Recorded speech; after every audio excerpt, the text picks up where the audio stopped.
ঈদ মানে আনন্দ, ঈদ মানে হাসি, ঈদ মানে উল্লাস, ঈদ মানে হচ্ছে একদম মানে সবাই হাসি খুশি থাকবে, সবাই আনন্দে থাকবে, এটাই কিন্তু আমরা জানি। কিন্তু এবার ঈদের দিন এমন একটা ঘটনা ঘটে গেল যেটার জন্য আসলে কিন্তু আমরা কেউই প্রস্তুত ছিলাম না। গাইস, ঈদের দিন চিড়িয়াখানাতে ঘটে যাওয়া ঘটনাকে নিয়ে কথা বলছি, যেটা আপনারা গেস করেছেন। অলরেডি আপনারা কিন্তু নিউজ পেয়ে গিয়েছেন এবং অনেকেই নিউজটা জানেন। সো আমি আসলে কিছু বিষয় নিয়ে এই চিড়িয়াখানা যে ঘটনাটা ঘটেছে সেটার বর্ণনাটা একটু আপনাদেরকে দিচ্ছি আবার নতুন করে, এবং তারপরে বলতেছি যে কি আসলে করণীয় এবং আপনাদের মতামত অবশ্যই নিব। সো না টেনে সম্পূর্ণ ভিডিওটি দেখুন। এবার চিড়িয়াখানাতে আমরা যে ঘটনাটা দেখেছি সেটা হলো, চিড়িয়াখানা ঈদের দিন বেলা 11টায় হচ্ছে আপনার হাতি ঘটিয়েছে কিন্তু একটা ঘটনা। 2019 সাল থেকে আজাদ আলী নামে একজন, তিনি কিন্তু আসলে মূলত এই হাতির দেখাশোনা কিংবা হাতির খাবার দাবার বলেন কিংবা হাতিকে লালন পালন যেটাই বলেন, এই আজাদ আলী কিন্তু সেটা কিন্তু করেছেন। এবং তার একটি ছেলে রয়েছে, যে ছেলেটির নাম হচ্ছে জাহিদ। এবং এই জাহিদ ও হচ্ছে হাতিদের লালন পালন কিংবা হাতিদের পোষ মানানো এই সকল কাজগুলো কিন্তু জাহিদও পারে। কিন্তু জাহিদ কখনো চিড়িয়াখানাতে কাজ করে নাই, যেটা জাহিদের জন্য কিন্তু কাল হয়ে দাঁড়িয়েছে, এটা আমরা সবাই জানি। এবং যারা নিউজ জানেন তারা চাইলে এটাকে স্কিপ করতে পারেন, আর যারা নিউজ জানেন না তারা অবশ্যই কন্টিনিউ করেন। সো এই জাহিদ নামে যে ছেলেটা, সেই ছেলেটা এসেছিল ঈদের দিন চিড়িয়াখানাতে, এবং চিড়িয়াখানার হাতিগুলো কিন্তু জাহিদকে চিনে না, মানে জাহিদকে চিড়িয়াখানার হাতিগুলো চিনে না, যার কারণেই কিন্তু এরকম একটা ঘটনা ঘটিয়েছে। জাহিদ আসলে কিভাবে মারা গেল, এবং ওখানে আমরা দেখেছি যে হাতিগুলো কিন্তু ফুটবল নিয়ে খেলছিল, এবং ফুটবল নিয়ে খেলার সময় কিন্তু হাতি আসলে জাহিদকে যেভাবে তার সুর দিয়ে এবং যেভাবে আসলে আঘাত করেছে, যে আঘাতটা আসলে খুবই কি বলবো, আমি আসলে এটা নিয়ে আমি বলতে চাচ্ছি না, বাট পরবর্তীতে কিন্তু আমরা জাহিদকে কিন্তু আমরা বাঁচাতে আমরা পারিনি। 5টা হাতি রয়েছে চিড়িয়াখানাতে আমরা জানি, এবং এই হাতিদের যারা দেখে তাদেরকে বলা হয় মাহুদ, মানে হাতিদের এই দেখাশোনা যারা করা হয় তাদের বলা হয় মাহুদ। সেই মাহুদ মানে এই যে হাতিদের যারা কন্ট্রোল করে কিংবা এই যে জীবজন্তুকে যারা কন্ট্রোল করে, তাদের আসলে নিরাপত্তার ব্যবস্থাটা কি, প্রশ্ন থেকে যায়।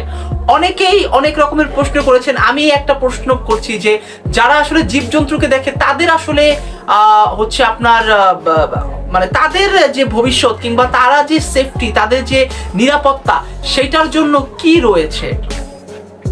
আমরা উন্নত অনেক কান্ট্রিতে দেখেছি, এখানে কিন্তু অনেকগুলো প্যানেল থাকে, অনেকেই থাকে যারা আসলে এই সমস্ত বিষয়গুলো দেখে থাকে। বাংলাদেশে কি আসলে আদৌ এমনটা রয়েছে কিনা, এবং বাংলাদেশে আসলে যারা এগুলোকে দেখছে, দেখাশোনা করছে, তারাই যদি জীবজন্তু থেকে সেফ না থাকে, তাদেরই যদি জীবন চলে যায়, তাহলে আমরা যারা আম জনতা রয়েছি, যারা আসলে ঈদের দিন আনন্দের জন্য চিড়িয়াখানাতে যায়, তারা কি নিরাপদ, প্রশ্ন থেকে যায়।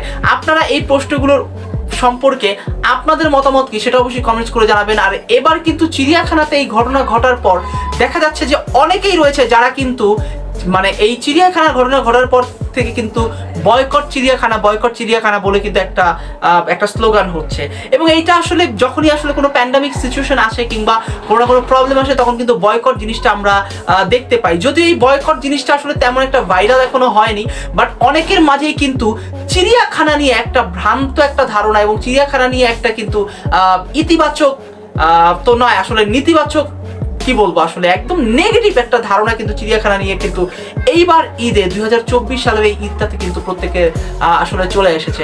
আসলে হায়াত মত, জীবন বাঁচা মরা, এগুলো সবকিছুই কিন্তু আল্লাহ তাআলার হাতে। কিন্তু তারপরও যখন দুর্ঘটনায় কেউ মারা যায়, তখন আসলে এর থেকে দুঃখজনক আসলে কিছু হতে পারে না। এবং বলা হয়ে থাকে যে বিশ্বযুদ্ধেও এত মানুষ মারা যায় না যত মানুষ আসলে এই সমস্ত দুর্ঘটনা, সড়ক দুর্ঘটনা, এই সমস্ত দুর্ঘটনায় যত মানুষ মারা যায়। এবং সুইসাইড দুর্ঘটনা, এই জিনিসগুলো কিন্তু বাংলাদেশে আসলে আমি আসলে তো মানে দুর্ঘটনা নিয়ে নিউজ করা বন্ধই করে দিয়েছি, এবং দুর্ঘটনা রিলেটেড অনেক নিউজ আপনারা আমার চ্যানেলে এর আগে দেখেছেন। আমি কিন্তু চাই না যে দুর্ঘটনা নিয়ে করতে, কিন্তু তারপরও না চেয়ে আসলে পারি না, কারণ আপনারা অনেক সাপোর্ট করছেন, আপনারা এগুলো জানতে চান, এবং একটা দুর্ঘটনা সম্পর্কে জেনে যদি আপনাদের ভালো লাগে, তাতে আসলে আমার অনেক ভালো লাগবে। এবং এইটাই আসলে, এবং সেটাতে যদি কেউ সচেতন হয়, সেটাতে আসলে আমরা সচেতন।